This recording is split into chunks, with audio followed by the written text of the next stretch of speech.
guys, it's Cindy A. Lewis here. Welcome.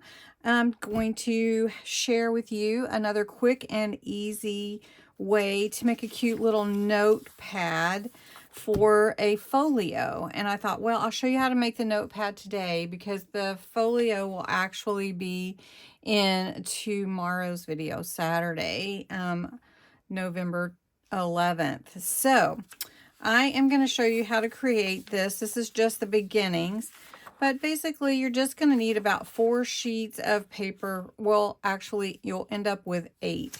I'm just using some old Aladdin tablet papers that I had found. This is pretty aged and I can't even really tell you, 1966.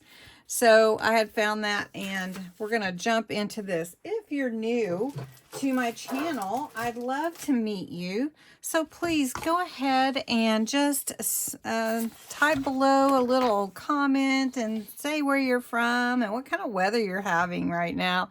It's November already, middle of November almost. What? I don't know. Anyway, I'd love to meet you. If you're part of my YouTube family, welcome back. Glad to have you on today. And like I said, these little notepads are super simple and I'm going to use them in a folio that I'm creating. You'll love it. All right, so I want my notepad to be able to fit into a number 10 envelope.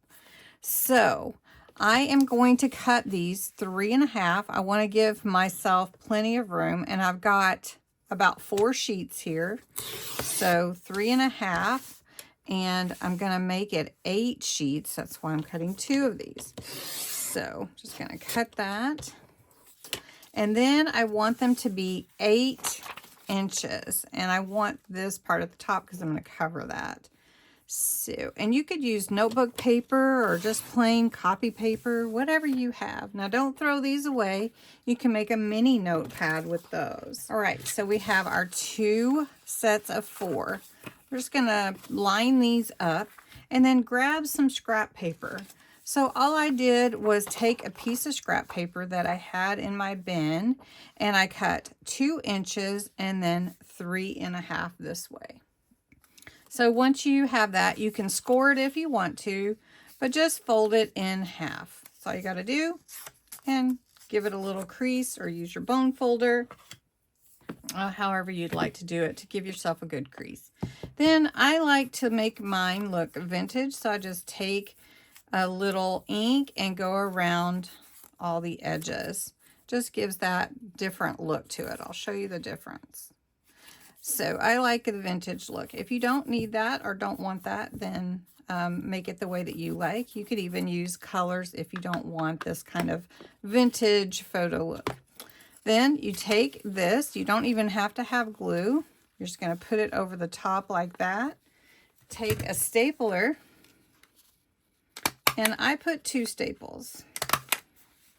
And they don't have to be perfect. All right, so the next part that I want to do is decorate the bottoms. You can use stickers or stamps or whatever you'd like. So I am going to take some stamps that I have from this set. I believe I got this from Amazon, and I want to see if this little car will fit, and it'll just fit. And so just at the bottom, I'm going to stamp some images, and using clear stamps, just putting them on a clear block so that I can see where the stamp will be. And I do want to let you know, if the stamp doesn't come out perfect, I'm okay with that. I'm just trying to get the image on the page and get some kind of, idea that it was there. So I'm going to stamp the bottom of these pages. And I just wanted to show you how cute it will come out. Oh, that is so cute. Then I'm going to carefully go through the pages. I don't want to crease them, but I do want to add some more stamped images at the bottom of the pages. They can be small, they can be words, they can be anything that you like, or they could even be stickers. So I just want to give a little decoration to the page, and then it can be written on anywhere. And that's all I'm going to do. And you don't have to do every page. You could skip a page and do something else. All right, and I'll show you these pages. And I wanted to put a little bow on here just so you could see if you would want a bow or not. So I'm just going to glue one here. This is just some tacky glue. And you can decide if you want to put a bow or not. I wouldn't put a big one because you're going to fit that into something else. So I hope you enjoyed this video. If you like quick and easy crafts, I have a playlist. Check it out. Thanks so much for watching.